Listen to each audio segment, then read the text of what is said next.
Hello, Roger Cubey, Fairway Mortgage. Today I want to talk to you a little bit about what kind of questions to ask your clients before you send them my way. Why is this important?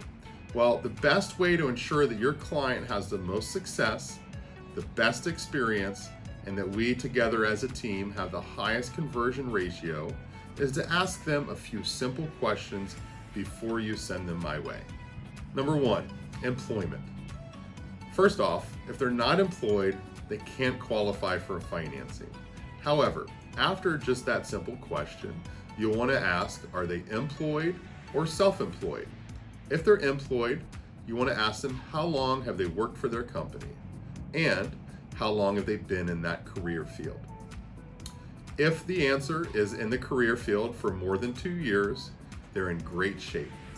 If they've entered the industry that they're working in and have only been there for less than 2 years without any formal training or education prior, then they'll probably need to wait till they hit the 2-year mark. Self-employed gets a little trickier. If you have a client that's self-employed who's been self-employed for less than 2 years, there's a high probability that we will not be able to qualify them for a mortgage.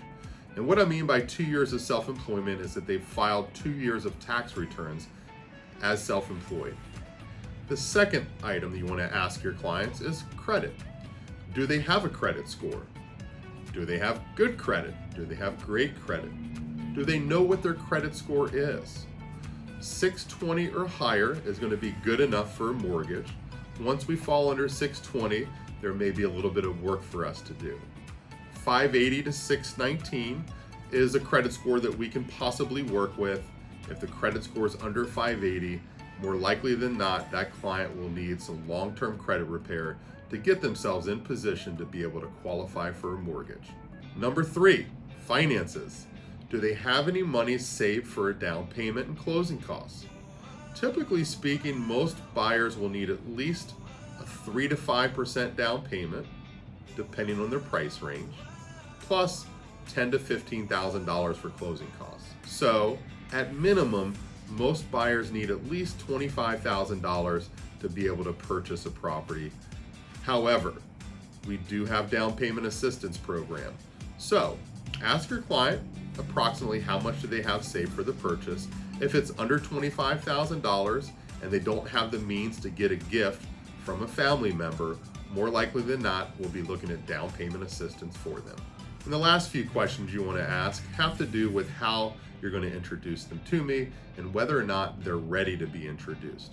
So, are you ready for my preferred lender to contact you ASAP?